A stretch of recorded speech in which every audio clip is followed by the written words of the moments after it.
We are now ready to welcome the moderator and the panelists for the second panel discussion. I now request Rahul to come to the stage and also request him to introduce the panelists to the audience.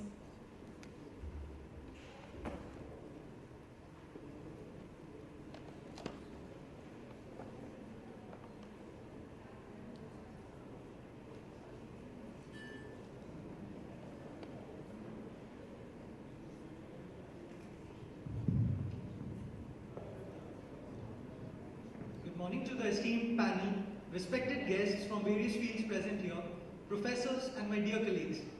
I am Rahul Satpathy from the BKMS cohort of Tapmi, and I'll be the moderator for today's panel discussion. It's an absolute honor for me to be a moderator in today's panel discussion with such esteemed guests from the field of capital markets and banking have graced us with their presence. First of all, I would like to introduce the panel members. Mr. Jayesh Gandhi. I would request Monica to please escort Mr. Jayesh Gandhi on the stage. He's the Senior Portfolio Manager at Birla Sun Life Asset Management. He's also the President of India CFA Society. Prior to this, he was the Executive Director at Morgan Stanley Investment Management. Mr. Jayesh Gandhi has more than 14 years of experience managing equity funds in India, with last 8 years of established track record of quartile 1, above average portfolio performance. He has an MIM degree in International Finance from Thunderbird School of Global Management. He's a qualified charter accountant and a CFA charter holder as well. Next is Ms. Shivani Kurian. I would request Ms. Shruti I request Shruti to present the bouquet to Mr. Jayesh Gandhi. She is the Vice President and Head Equity Research at Kotak Asset Management. Prior to this, she was a Senior Economist and Research Analyst at Dawn Day. She spent 8 years in Kotak and 1.5 years in Dawn Day, and she was an Assistant Vice President at UTI Mutual Fund for 6 years. She's one of her own, has done PGDM in Finance from Tapmi and BSc Honours in Economics from St. Xavier's College. I request Monica to present the bouquet to Ms. Shivani.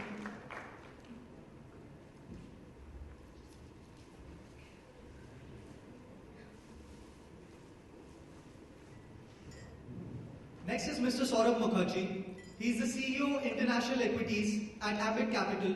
Mr. Mukherjee has over 15 years of industry experience. He holds a master's degree in economics from the London School of Economics and Political Science. He is a CFA charter holder. I request Shruti to present the bouquet to Mr. Saurabh Mukherjee.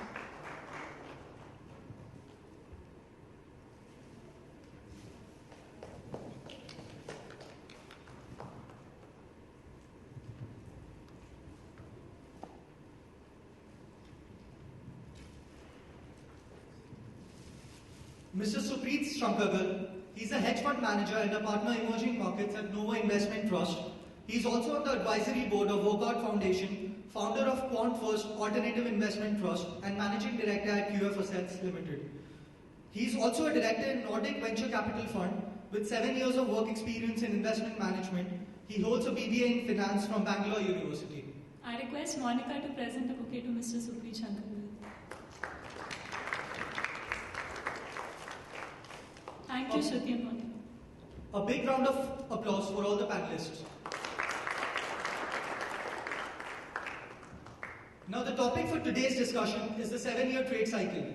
Before I go ahead and put the spotlight on the panelists, I would like to give a brief summary on the topic. Just a statutory warning that I'm a total atheist and have no belief in numerology or superstitions in any way. Having said that, where did this number 7 generate from? Is it in any way connected to the biblical word? So the biblical word number 7 means fullness or completion of a cycle. The story goes that God commanded the Israelis to have a year-long Sabbath rest every 7 years. This was called the year of Shemitah. And if they did not obey his command, then they would experience economic collapse and other calamities. The number 7 has come in many places in one form or the other, which I would point as I go ahead. Now if we move away from the mythological story and focus on historical facts, oil shock in 1973 was followed 7 years later by a hard recession in 1980, stock market crash in 1987, bond market crash in 1994, stock market crash in 2001 again, global financial crisis in 2008, and a deep correction of stock markets in 2015. One interesting point to note here would be that in the 2008 stock market crash, markets fell 7%, which was down 777 points, which was later followed by a $700 billion bailout plan. Now, if we look at the present economic situation in the developed and developing nations, barring India to a certain extent, the situation looks really grim. In US, which is the economic powerhouse of the developed nations, is under staggering debt levels. Debt to GDP levels in 2015 stood at 104.17. Presently, the average US companies holds 15 cents in cash for every dollar it owes. Jim Rogers, chairman of Rogers Holdings, during an interview with Bloomberg, has said that there was a 100% probability that US economy would be in a downturn within 1 year. However, the Wall Street economists see a much smaller chance of below 33%. Jim Rogers says that he sees the next bubble in greenback. Now the election's coming up, and if Mr. Donald Trump does turn out to be the president, what could happen to the markets is anybody's guess. We all know what is going on with the Chinese economy as well. China's debt problems are also very large and severe. Lenders of balance sheet wealth management products are the biggest immediate threat in China, which has similarities with the Western exposure in 2008. Last year, the product grew by 73%, and there was nothing in the Chinese economy which supported a 73% growth. When China sneezes, India catches a cold. Now, if China falls, it's pretty much obvious what domino effects will follow. The upcoming Brexit and expected Fed rate hike in June could be the potential triggers to an even more gloomy outlook. Lately, there has been a buzz over the so-called death cushion trying to time the market yield profitable results. I invite the panelists now to put forward their past experience in handling the business cycle and how they would approach the present scenario. Would they at all try to time the 7-year cycle? I would first of all go to Mr. Jayesh Nati to put forward his views.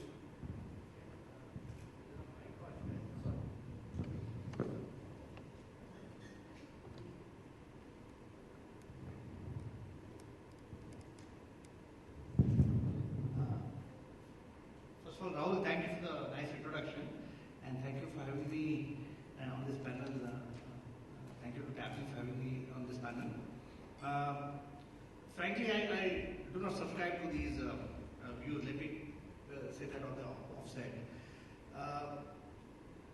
Essentially, I've been a fundamental analyst and then graduated to be a portfolio manager, and I've been managing money.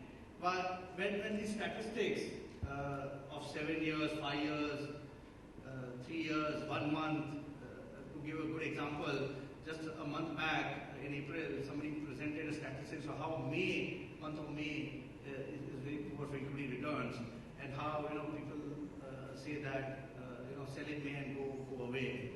And when we see the month of May, the indices at the end of the month are higher than the indices at the beginning of the month.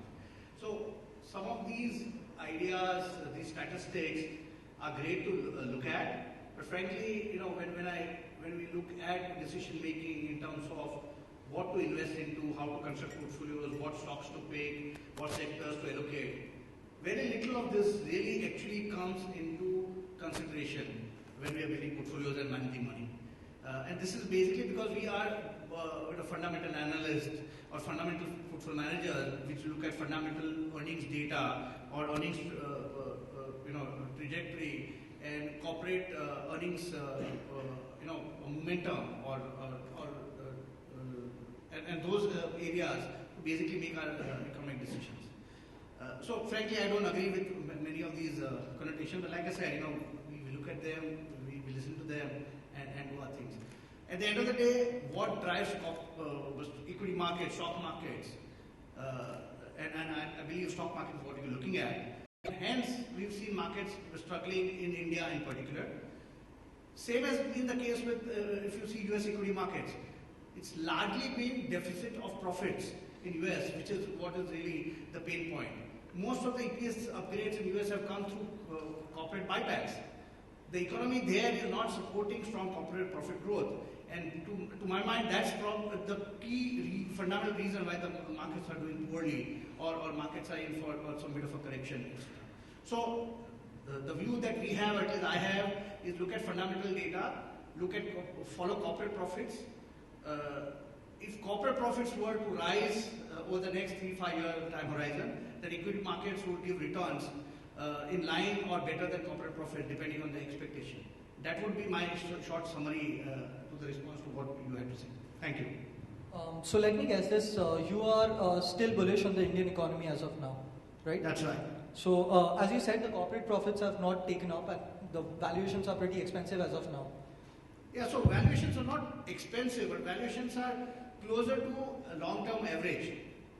Because the growth is missing, there is no real trigger to drive stock prices up because the growth is missing, like I said. And more importantly, average valuation over a long-term history, we have seen in a 15 times range 1 year forward, will give you returns in line with the profit growth. Unfortunately, profit growth is not coming, and that's why markets are more or less stagnant.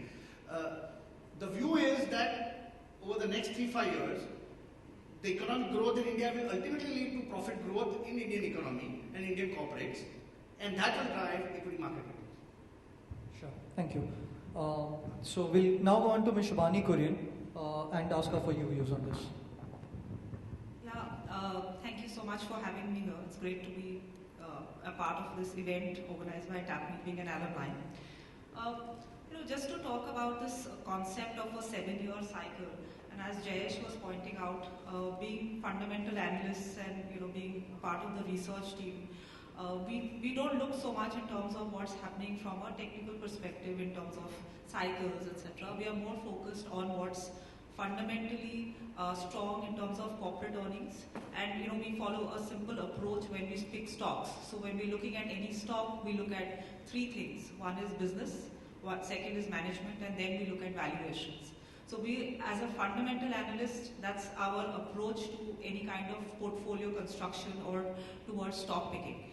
Now, coming to the question of having a 7-year cycle, and we've looked at data, once you broach the topic, and it is clear, A, the data holds more so for developed markets, especially towards the latter part of the, towards the second half of the century, if you might say. Secondly, how correlated are Indian markets to these developed nations? While Indian markets are correlated, essentially because markets are driven by FII flows to a large extent, one thing that I would like to point out is that last year was the first year when you saw a significant amount of FII outflows, and those outflows were more than matched by domestic inflows. So for once, the domestic mutual fund industry and insurance industry flows were able to more than match the FII flows. And thirdly, if you look at economy and markets, now while markets are more linked to what's happening globally, the domestic economy and the economy growth per se is not so linked to international, it is linked, but the kind of correlation that you have to economic growth as such still is driven by domestic factors and domestic demand drivers rather than what's happening globally. So there can be a period of time like we saw last year where GDP growth was improving but markets were not doing well. So somewhere the growth in the overall macro was not translating into corporate profitability, which is why you saw markets really stagnating and being volatile. So from here on, where do we see markets? I think there are 3 things that have really changed from what happened last year. First is on the fiscal side. Clearly, we've now reached we can debate this as to how credible are the fiscal numbers, but at least there is a clear indication by the government saying that we will maintain fiscal targets. Second, on the monetary policy, we are now in a truly accommodative monetary policy scenario where liquidity is being targeted in terms of providing additional liquidity. And thirdly, we do believe that corporate profitability will improve from here on, which means that the valuations which have possibly run ahead of corporate profitability will start looking better as corporate profitability improves. And this will be a key driver for markets going forward. Sure. So this round we'll just have a discussion on the topic, and then next round we'll come to the investment management style. I'll now go on to Mr. Saurabh Mukherjee to put forward his views. Good morning, folks. So good afternoon, folks, and thanks for turning up in such large numbers on a Saturday afternoon. I have to confess, I was really apprehensive when I got invited here, because I saw an email which had some of the other sort of senior seasoned fund managers from the mutual fund industry, and I kind of thought that perhaps this distinguished business school has collaborated with the mutual fund industry to lock me in a hotel room on a Saturday afternoon and punish me for my bearishness. Now the reason, just in case you think of I'm being irrational here, I didn't know of anything called a 7-year theory, but as they say, too little knowledge is a bad thing. I sort of thought about it in my head. I had to come and sound as if I knew something. So I thought 1992 was a high for the stock market. 2000 was a high for the stock market, all-time high. 2008 was an all-time high. And I thought, my God, what they're getting at is there's an 8-year theory. That means that 2016 will also be an all-time high, right? So I thought the 7 years a typo, it's actually an 8-year theory. And I told myself this is actually quite a compelling theory. Right? 92, 2000, 2008, 2016, every 8 years, the Indian market hits an all-time high. And being an analyst, I also started creating a theory as to why it happens. And it doesn't take much to create a theory in India. I called up a couple of South Bombay ultra-high net worth people who sort of punt more money on the market than several FIIs. And they said it's actually very easy. Why the Indian market hits an all-time high every 8 years is obviously the US presidential election where the president changes happens every 8th year. And I said, illuminate me, so why is that such a significant event? He says, "Aap log to samajhte nahi ho. That year the Federal Reserve can't hike, because they can't be seen as political. That year they can't hike, and therefore the 8th year is always an all-time high on the Sensex. तो आप आंखें बंद करके ले लो 31,000 तो होगा ही इस साल Sensex 31,000 तो होगा ही. And obviously the ultra high net worth people in South Bombay know I'm bearish, so they sort of put the fear of God into me. So thought by the time I entered the hotel, I was thinking this is going to be a mutual fund industry event where I'm sort of beaten up for my bearishness. But the 7-year theory or the 8-year theory apart, the 7-year is bearish, the 8-year is bullish. It leaves all of us with the hard work of figuring out what actually will happen. I think because of my fundamental training, I'll broadly go with the point of view I think Jayesh was laying out. It's very difficult to see, if you sort of ignore the newspapers. And I think one strong suggestion I'll give is read the daily newspapers a little bit less, especially in the Indian context, because they actually have very little news. Most of it is PR fed into it, either by the corporate community or by the government. If you read the newspapers a little less and just look at the numbers that govern our lives, you'll notice several things. Firstly, you'll notice for a good 9 quarters running now, this is I think the first quarter at 9, we've had a little bit of earnings growth. For a good 8 quarters, consecutive quarters, we barely had earnings growth in the country. Right? Second thing to look at is if you look at any aggregated measure of GDP growth, barring the GDP data itself, which makes no sense, but look at any other aggregated measure of economic activity. Look at core inflation, look at IIP, look at imports of capital goods, look at exports of manufacturing activity, look at any aggregated measure of economic activity. Nothing is moving in the country. Not a single measure of aggregated economic activity is moving. What's happening in our country is as big a shift in the structure of the economy as took place in July 91. July 91 was easy to understand because it happened in one press conference in one day. Manmohan Singh and Narasimha Rao opened the country up to foreign competition. And when they did that, when they opened India up to foreign competition, what followed was dramatic. We all know about it. We've studied it in different books and we've attended several lectures on it. But to summarize, for 3 consecutive years from July 91, there was 0 Sensex earnings growth. Economic growth went to 6% in those years. The first time ever in our country, the growth went north of 5%, but you had 0 earnings growth in the Sensex. Why? Because the old titans who dominated the Sensex, Hindustan Motors, Premier Padmani, Indo-Rayon, Century Textiles, Bombay Dyeing, right? I wasn't still in school then, but when I read back, I can see the kind of companies who sold cars to my parents and clothes to my parents, who sold substandard products behind tariff barriers, behind import barriers. Those companies got decimated in the 5 years following July 91. In fact, of the 30 companies that were in the Sensex in July 91, of the 30 companies in the Sensex in July 91, 20 were out of the Sensex by 1997. In 6 years, 2/3 of the market leadership got decimated in India. That is happening again. Why is it happening again? Not because of a specific discrete event, but because a combination of a new Prime Minister and the man whose picture is on my right hand side here have changed the way the country functions. Just to give you some examples of this, my reckoning is in the last 12 months, I don't think a single businessman in an individual capacity has made it inside one RCR. I don't think the Prime Minister entertains business people one-on-one anymore. Why? Because I think they're trying to give a very specific signal that the crony capitalist model, which drove our country for so long, has broadly been terminated. You don't get to go to Delhi anymore, give boxes of chocolates, get favors in return, get power plants or bank loans in return. That doesn't happen. That process has been brought to an end. Why is that meaningful? That's meaningful because in the last 10 years, 95% of capex in India, 95% of capex in India came from oil and gas, power and infrastructure, metals and mining, telecom, and last but not least, real estate. 5 sectors which are almost synonymous with the wrong sort of practices of capitalism were central to our capex story. Those 5 sectors have been denied political access in the current dispensation, which means capex in India, capital expenditure, is broadly going to be flat for a while. Even if the crony capitalism was being continued, these companies no longer have access to bank funding, thanks to the gentleman over there. He's made sure, thanks to what he's done in the last 6-7 months, that if you were pulling strings and getting PSU bank funding, that party has come to an end.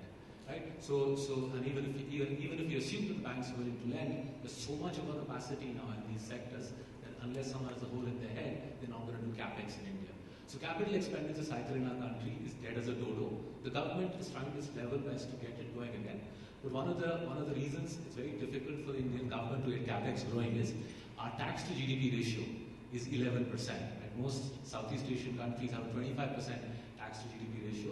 A central government tax to GDP ratio is 11%. At the states, if you add the states, it's around 15%. I.e., the country collects so little tax. The country collects so little tax that they actually have very little means of, the government has very little means of getting capex growing. Government capex is really more than 15% of overall capex. So one fantasy, one of the reasons I'm telling you read the newspapers a little less, is you would assume reading the papers that some insane road building spree has taken hold and that will turn the capex cycle around. It's very difficult for the government to do that because of the limited fiscal means that the Indian government has. Let's come on to consumption. There's a great deal of hope that here the consumption cycle will turn around. Like we'll all go mad buying cars and color TVs, and somehow that will push the consumption cycle up. Never mind that we don't actually produce color TVs or any electronic items of note in India anymore. At least we produce cars and bikes. Now, one reason why it's very difficult to envisage how a big consumption surge can put the economy up is already our savings to GDP ratio is at a 10-year low. Our consumption to GDP ratio is already running at 10-year highs. If from a 10-year high in your consumption to GDP ratio, you still expect another surge in consumption to take you higher, it's a little irrational. Consumption in any country doesn't fluctuate so much. Investment is the part of the economy which gyrates, and which is why an investment pickup is central to driving an economic pickup. As I began by saying, that's not going to happen. And finally, let's come to the central part of modern financial system, banking system. Right? Just to we all read about numerous articles about what's happening in the PSU banks. But just to put some numbers and scale around this, folks, it's important that you take this message home because this is going to be the defining crisis of our time. Forget the stock market crisis. The banking crisis is already upon us. Let me just give you some numbers. Assume there are 100 rupees of loans outstanding in the country. And Shivani is an expert on this, so I'm sure she'll have also equally compelling thoughts on this. There's 100 rupees of loans outstanding in the country. At the moment, as per the bank's declaration, I'm saying let's take the bank's word at face value. Let's believe for once that they're telling the truth. Basis the bank's declaration, 16 rupees, 1/6 is stressed, right? By definition, 10 rupees is shareholder equity. Basel II means that for every rupee of equity, you have 10 rupees of loans. So 100 rupees of assets, i.e. loans, 10 rupees of shareholders' equity, 16 rupees of stressed assets. Now let's assume we get super lucky. By super lucky, I mean, of that 16 rupees, let's assume that only a third, say 5 rupees, is written off, i.e. the asset of the 16 rupees of stressed assets, 1/3 is a write-off. The bank doesn't get its money back. The reason I'm saying let's be super optimistic is in India or any other country, no bank crisis has ever ended with only a 30% write-off. Let's be optimistic. Basically, that still means half the shareholders' equity in the Indian banking system is going to get wiped out. Now, who will fund the bill for that? Most likely, you and me. I don't think anybody else is going to fund the bill for repairing the banking system. How big will the bill be? My reckoning is if 5 rupees out of 10 rupees of shareholders' equity is getting wiped out, it roughly will be a $50 billion tax demand that will be forked out to us, staggered over time, of course. I don't think we can take it in 1 year. But that's the crux of how difficult the situation is. The overseas stuff, I think, Rahul described pretty well. There's the challenges in China, the challenges with the Western central banks. But forget the stuff overseas. Back home in India, we've got plenty to worry about. So that's my fundamental concern that, yes, we could have a very good monsoon. I'm no meteorologist. Once again, one of the reasons for avoiding the newspapers is the newspapers become weather experts at this time of the year. But let's assume we have a good monsoon. Let's also assume the man on the right stays. That's central for our future. Forget the stock market. For the country, we need this man to stay. Let's assume he stays and we have a good monsoon. The earnings season picks up. We could well have the stock market running up quite nicely for the next 2 to 3 months. But what we can't get away from in our obsession about market levels is the underlying economic reality is very grim. Again, it's grim because we are seeing a regime change in the way India works. The way India did capex was crony capitalism funded by corrupt PSU banks. That story, that party is over.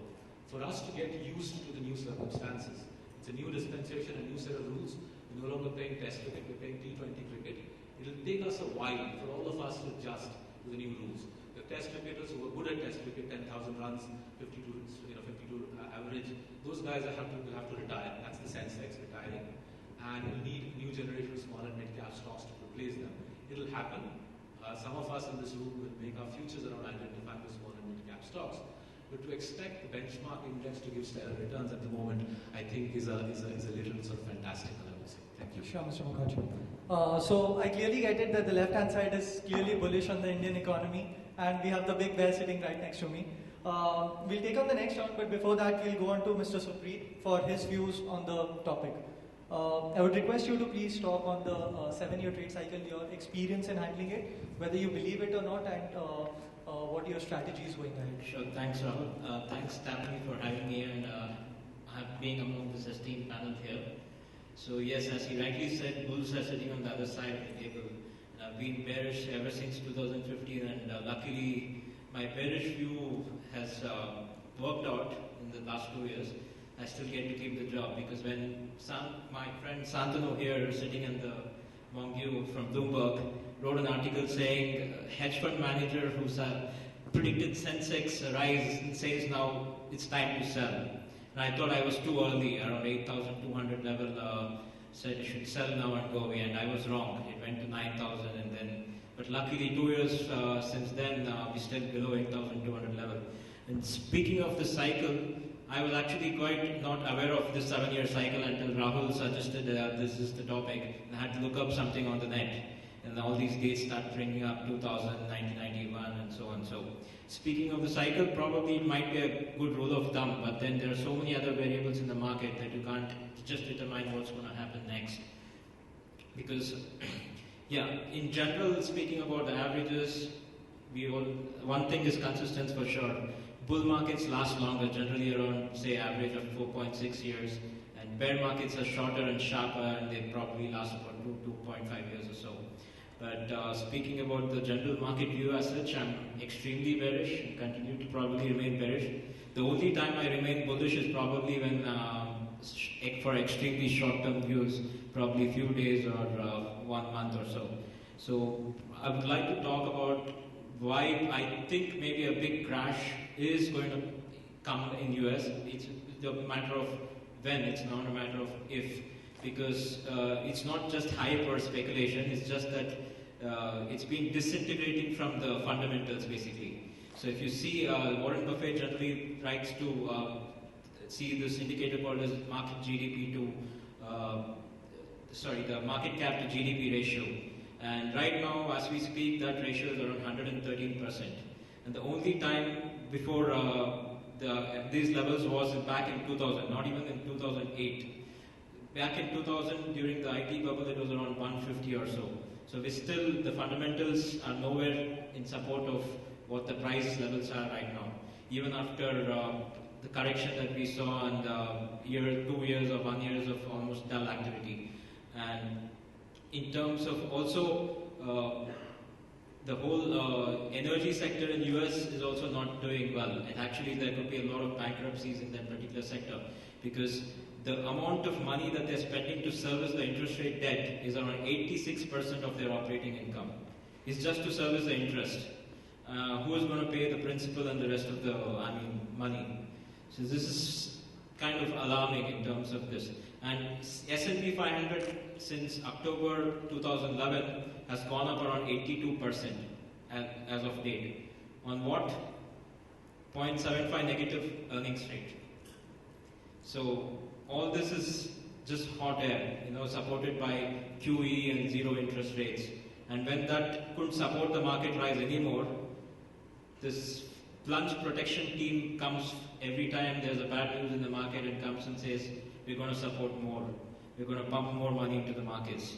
So all the market rise that we have seen has been basically hot air. And another good indication to see is also investors flocking to gold market.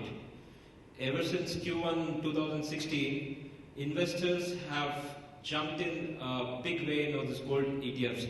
And they've picked up close to about 363 metric tons of gold. The only time, even back in 2009, when Dow Jones went to a low of about 6,000 odd levels, about 453 metric tons were picked up. And we have hardly had about 15% healthy correction. That's what we saw in January and February, and already people are flocking to gold investments. And quite frankly, I think it's going to be quite challenging in order to make investments probably going forward, maybe I think about next 2 or 3 years, because we have all been living on steroids. The whole economy is being funded by steroids and painkillers, basically the QE and all the central banks kicking in, because they seem to have run out of all solutions, because when the next market crash comes, what is the solution? Nobody knows, because they've tried everything and it doesn't seem to be working. So I still continue to hold my bearish view and probably will do for some more time. So it's just a matter of when is the next big crash coming. It's coming for sure, but we don't know when, but it's coming. So we clearly have the bearish to my right and the bullish to my left. Now if we note that all 4 of them are non-believers of the 7-year cycle, so asking anything about the 7-year cycle at all would make no sense. So right now I would go on to Mr. Jayesh and ask, if there was you're clearly bullish on the market, right? I have to be. I am a professional portfolio manager working for a mutual fund, right? Yes. So now how would you, if an economic collapse was to happen, right, given so many indicators, there is US going down, there is China going down, Japan is in a mess. Given the domino effect comes to India, how would you play it out? What sectors would you prefer? And what would you advise to a retail investors like them? First of all, the uncertainty in the global arena has been prevalent for the last 2-3 years. And some of the risks that were being described by the panelists here, including what Saurav was suggesting about the Modi reset. He's been writing about it and talking about it, and the areas of concerns of collapse in global economy. People have been written about it for the last 2 years. Frankly, there has been very little evidence that on the ground that some of this will actually happen. Having said that, can any of these events actually happen? Nobody can rule it out. The question is, like the panelists mentioned, you don't know when. So frankly, you cannot really sit about constructing portfolios or managing assets based on some prediction of the future, based on whatever mathematical model that you have, which may or may not occur. So it's not practically possible. So that's not how things are done. To answer your question specifically, we really don't have, or at least I don't have a positive view on the global economy. And I would agree with some of the concerns that have been posted by experts, etc., on the slowdown in US or the issues in China or the great demographic collapse that is there in the developed world. But look at it from India's point of view. This great deflation in commodity prices worldwide and slowdown in growth is ultimately going to help the Indian economy to fare far, far better in this new world. The low crude oil prices, the low commodity prices, the low cost of funding, the low cost of capital in the world today is going to help the Indian economy. You can argue that it's not helped the Indian corporates in a meaningful way in the last 2 years, but we all hope that there will be an economic pickup in India and corporates will also benefit from a stabilization and deflation environment worldwide, and we will see those higher profits over the next few years. And that is where the big difference or disconnect is. While the world may be very volatile and shaky, that's not the case for India. India is doing quite well. We have some great leaders in terms of leadership at the political area as well as at the RBI, and those guys have taken the right kind of made the right kind of decisions and policy measures. And some of those policy measures plus the global deflation will help corporate India to overcome this shortage of earnings growth. And what at least we expect is we should start seeing earnings coming back meaningfully in starting FY17 onwards and for the next few years. So our focus is largely on earnings growth and sectors which can deliver those earnings growth. And if you look at our portfolios, what we really bullish on, some of the sectors that we can highlight would be in areas such as consumption-driven or discretionary consumer spending, private sector banks. We have overweight on certain auto names. We have overweight in areas such as oil and gas and more particularly gas-based companies, which we think will benefit meaningfully in this new environment. We also have a significant presence and overweight in discretionary consumption such as autos or what do you call TMT or media sector, where again we think higher income levels in India would drive more consumption and more spend. Areas such as communication, etc., will definitely see benefit of higher economic well-being in India over the next few years. And by and large, what we are focused on is companies or business models which generally do well in an uncertain environment. So basically, when we do bottoms-up analysis, we look at corporate cash flows, we look at ROE, business models, etc., and the quality of management. And so a combination of top-down for sector selection and bottom-up or for stock selection is really what drives the stocks that we have bought in the portfolio. The economic environment may be challenging, but we really don't invest in economy. We don't invest in GDP. What we invest in corporates. What we do in our funds is select quality stocks from sectors which we think can do relatively well in this volatile environment and put them in a portfolio.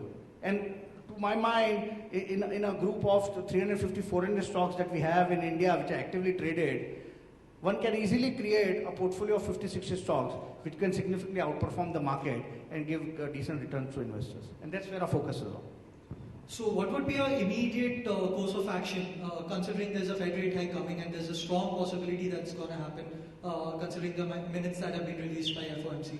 So if that does happen, there's going to be major outflow into the US currency and US dollar is going to strengthen, right? Then India, the stock market in India is going to lag behind that.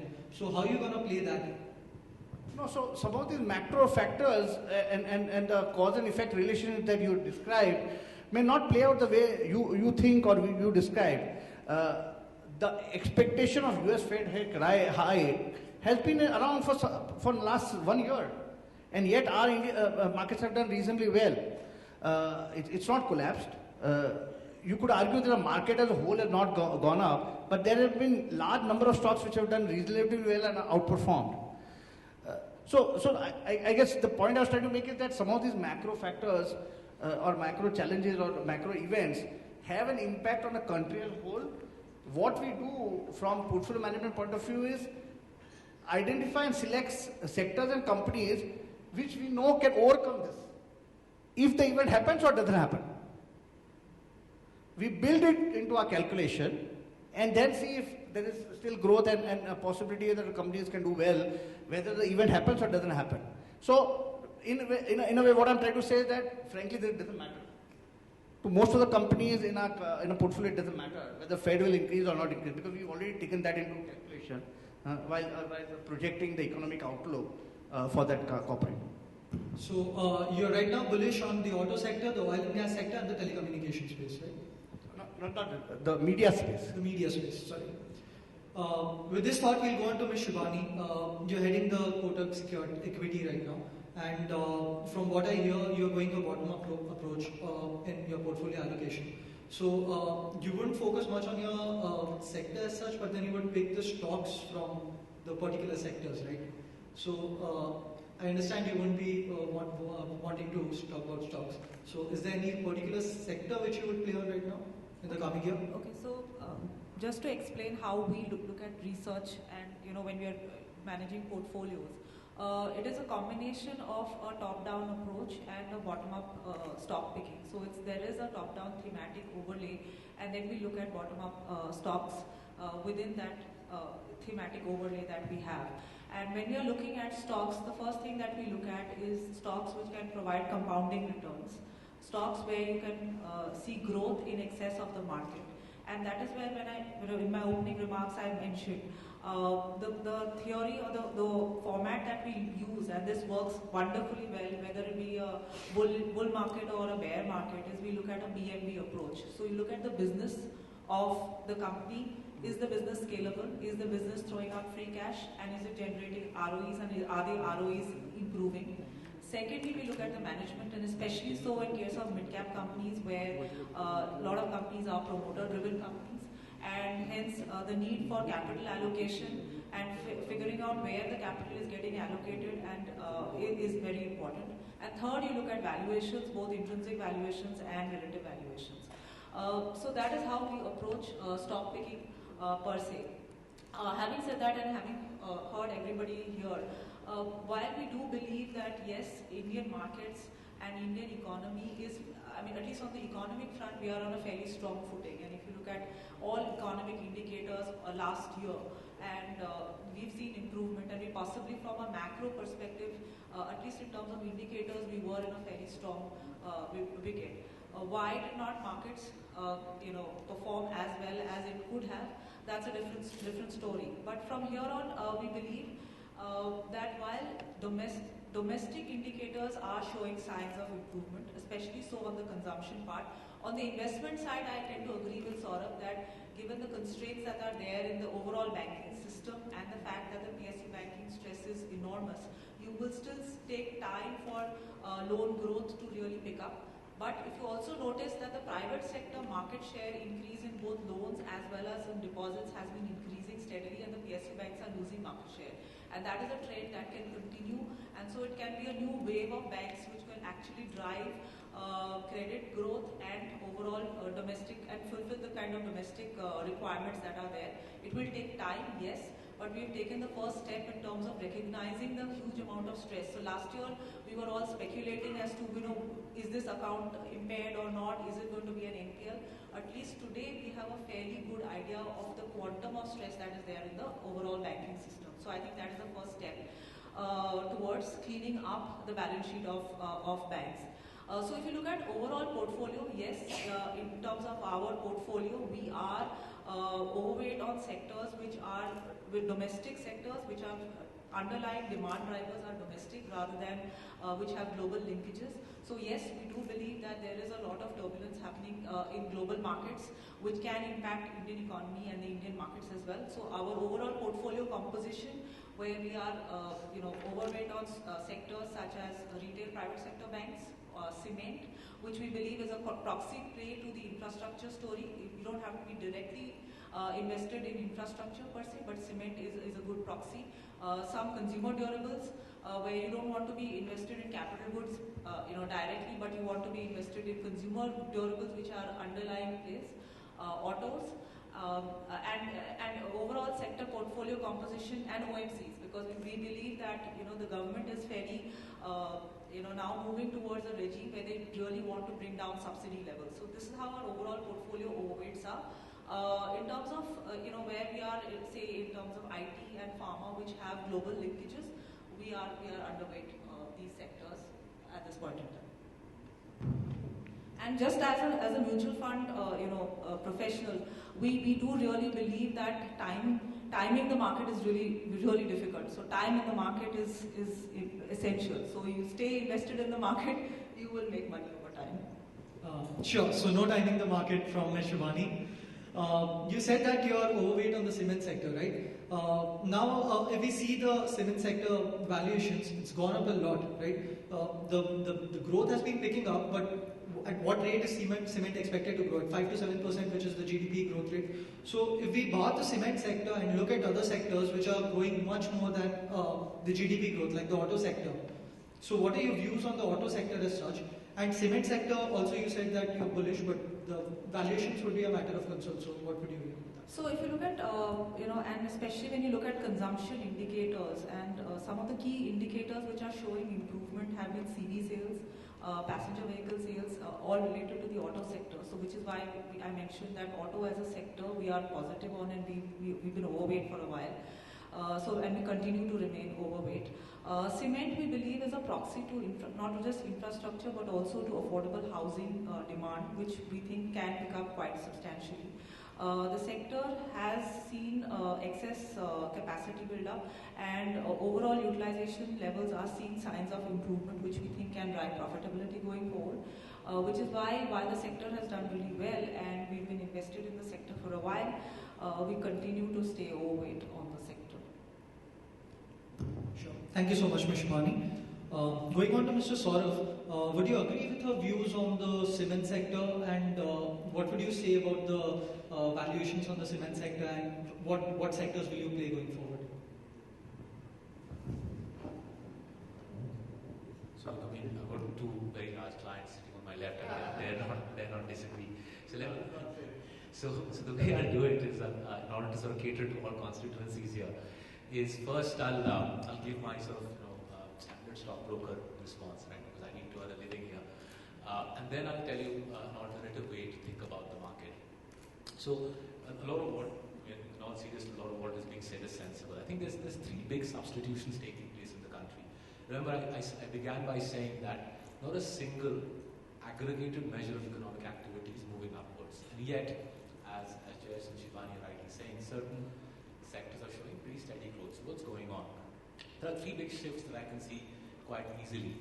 The first is, if you look at freight data, for the first time, at least I can see data, we've had, I think, 14 consecutive months of rail freight shrinking, right? 14 consecutive months in which Indian Railways' freight traffic has shrunk. And clearly in those 14 months, CV demand has gone up very nicely.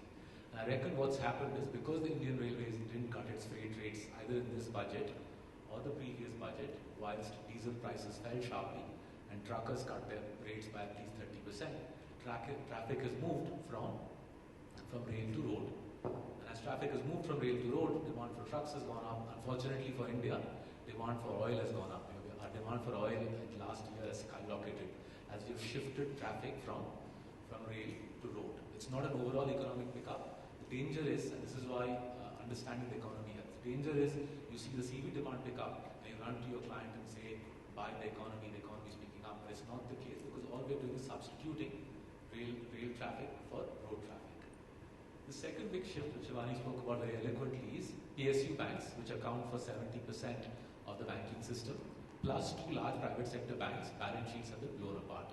If you add the PSU banks plus those two large private sector banks, nearly 85% of the banking system has been brought to its knees, which has in turn helped the NBFC sector, the non-bank financial sector, to benefit.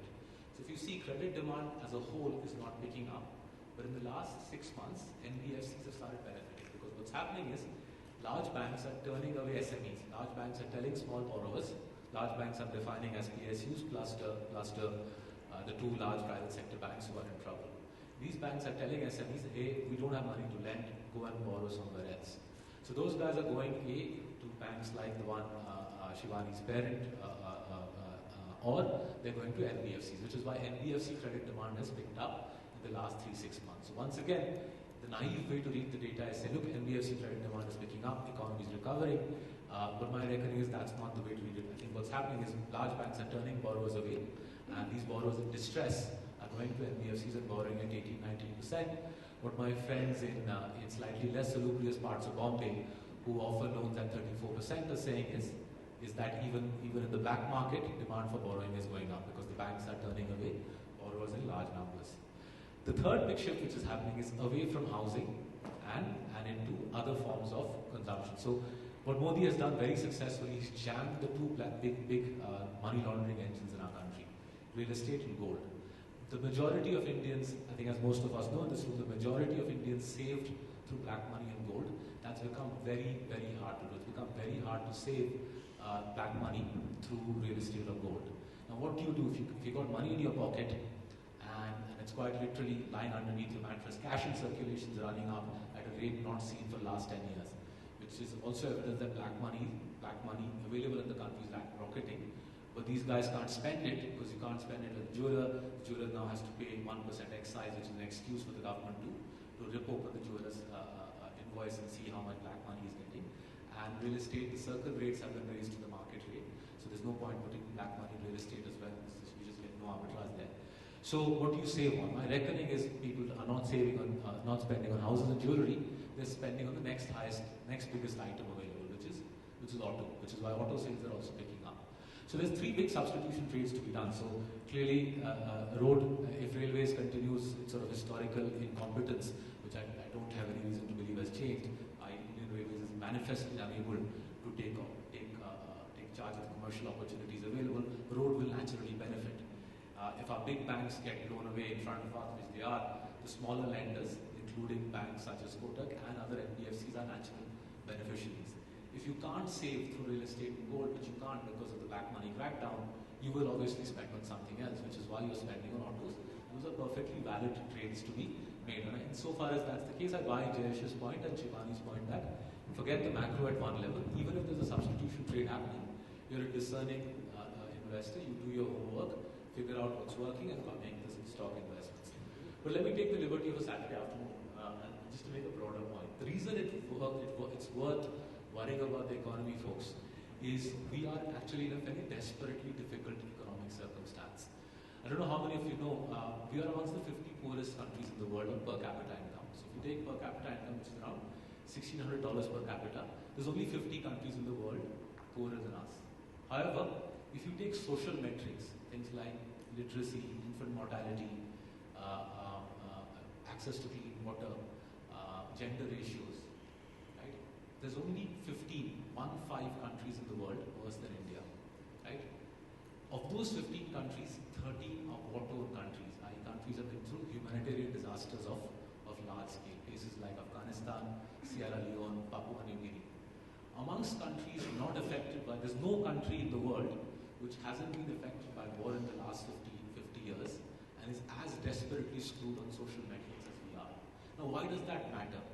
The reason it matters is, if I gave you the stats for the part of our country which is between the Pakistan border and the Bangladesh border, if I gave you the gender ratio in northern India has gone from 920 10 years ago to 910 now, right? That means for every 1,000 men, there's only 910 women. In the 15 to 35 age category, there's only 850 women for every 1,000 men in the belt from Pakistan to Bengal. I'm giving just one metric out of there just to give you a scale of the crisis. That means a whole generation of men in northern India, they're barely literate. The education system, and I travel quite extensively in interiors of northern India, the education system barely functions. There's no jobs, there's no job creation happening in most of the country. There's some happening in the south, some in western India, nothing in the north. These are people who are not getting educated, don't have jobs, are not going to be able to find a woman to marry. And that's the sort of humanitarian crisis we are creating. Just one second. So the female labor force participation rate for India as a whole is lower than Afghanistan and Pakistan. The reason one should worry about these things is, when I tell my esteemed clients on the left to buy a stock, which is largely northern India centric, in effect I'm telling them to buy a stock which is listed in Afghanistan. Right? There are several stocks which off the top of my head, majority of the revenues of these stocks primarily come from northern India. The metrics, the socio-economic metrics for that part of the country are now very akin to Afghanistan. That obviously poses investment risks, very real investment risks, which people should be cognizant of. So at one level, yes, we don't have to worry about the rest of the country. We can sit in 5-star hotels and make investment prognostications. But another level, we do that at a huge risk to our own wealth and our health. Thank you so much, sir. I get your point that the entire economy as such is in a downfall right now. Considering there are so many gaps to be filled in the interiors of the economy related to education. Downfall. I said there was a substitution trade happening. I said certain parts are suffering, but what a discerning fund manager can do is identify other parts which are doing well. In totality, I don't see growth improving in the near term. So I read your article on CNBC where you had said that you're sticking to 22,000 levels in Sensex. So are you still sticking to that levels in this year? So I've been saying this for 7 months. When I first said it 7 months ago, I didn't realize that my name would almost become sort of 22,000. So I'm stopped in sort of supermarket checkout counters and asked about it.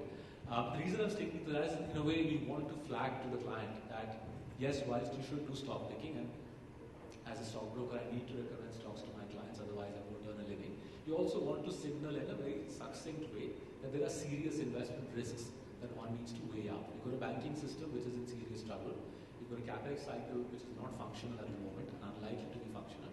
Plus, you've got the global risks that have been discussed, and you're trying to give an indication to the investor that be wary, be careful, because you're dealing with a quite scary macro climate, and hence the Sensex 22,000. Now, it could fall to 18,000, it could fall to 23,000. The specific point estimate, I think, is not the germane point here. The point is there are very meaningful downside risks, which I think outweigh the upside considerations at this juncture. Thank you so much, sir, for your insights. Mr. Supri, due to paucity of time, I will request you to wrap up this discussion in the next 5 minutes. What are your views on the sector-specific stocks or sectors as such? Well, I'm not much of a sector person because I trade with weapons of mass destruction, derivatives. So it's hard to say which sector, whichever sector is favorite of that month. Wherever there's volumes, we just tend to go with that. So, but then, in speaking of general, I believe the consumption sector will continue to do well because India is a consumption story. Because we got to trade and we got to buy stocks as mutual fund managers or traders. Because India, I don't believe in the industrial sector of India because the ease of doing business is extremely difficult. Because the whole Make in India story is become a big media campaign or an ad program. I would probably buy media companies as well, whoever is putting on this ad boards and billboards. So I'm still a Modi supporter, but then I believe Make in India is just a fairy tale ad campaign because we tried bringing in a Japanese auto component maker into the country since they said they'll give a direct entry to Japanese company, and we've been trying since 2.5 years to get the land, and it's still not happening. So the whole ease of doing business is extremely difficult. The corruption still exists because I don't blame the central government because they don't have everything under their control. It's the state governments and the bureaucrats, and there's so many departments that you forget how many departments there exist until you get a notice from one of them. So it's the ease. I would still say industrial sector is going to be difficult, but service sector in India continues to boom, and I think that is where the real story is. Anything to do with consumer story, the sectors will do well, and probably that's the sector to be. And to end it, probably we are, as Indian market, we are better off compared to other markets that we've been speaking of. But then only thing is just to be cautious and not get carried away with all the optimism around the new government and the government policies and so on. So, thanks. Sure. Thank you so much. So to quickly wrap up the discussion, we clearly reached a clear conclusion on the 7-year cycle that no one is a believer of it, and the best way to play the market right now would be to go top-down approach and then probably select specific stocks from it which would benefit in the long run, right? And stay invested in the market. So with this, I'm open for questions, and if anyone wants to ask anything, is open.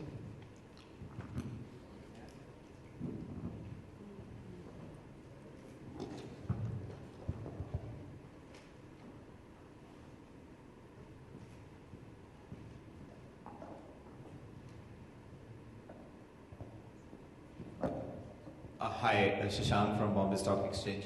Question is for Mr. Mukherjee. You clearly mentioned stay away from reading pink papers. What do you suggest? What should I be reading otherwise? Or generally the people? Say that again, please. You said stay away from reading pink papers and propaganda or PR exercises. So just as when you listen to me, right, you can see I have a vested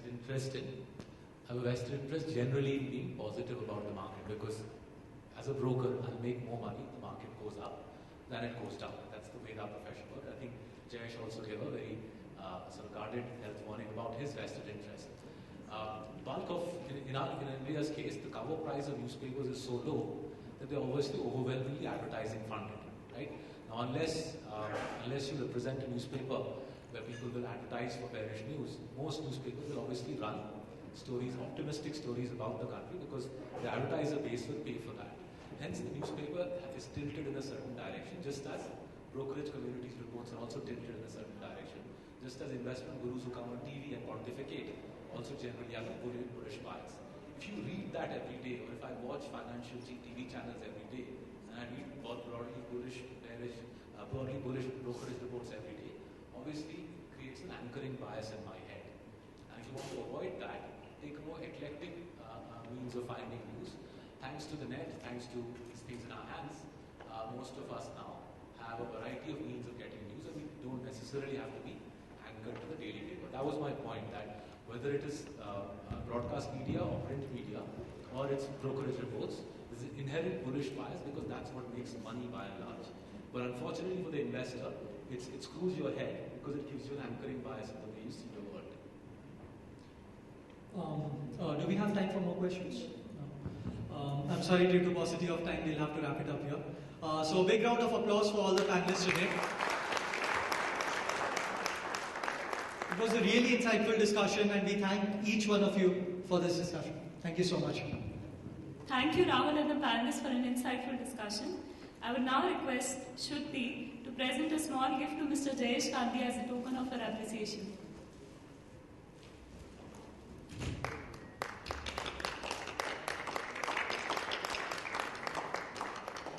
I now request Monica to present a small gift to Ms. Shibani as a token of her appreciation.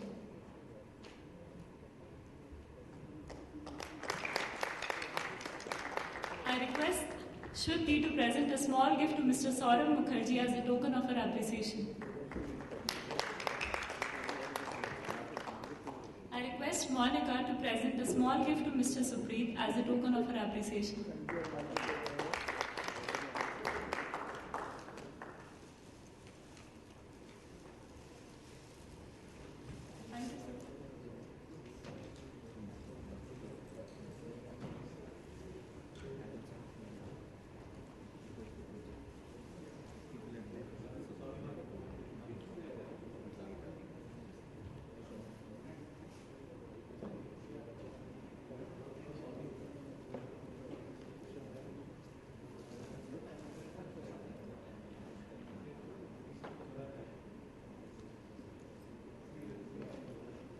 I now request the guests and the capital markets cohort to proceed for the mentoring session. The students in Group 1 are Ayush, Gopika, Anurag, Nihal, Sairam, Natarajan and Betty.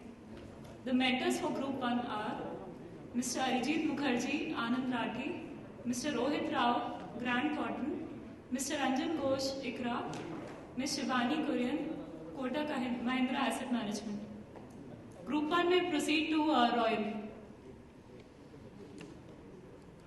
The students in Group 2 are Monica, P.B. Shuddhi, Srinidhi, Fani Kumar, Mohiji Chatterjee, Kuldeep Jadeja, Saurabh Kulashri and Rahul Sarpati.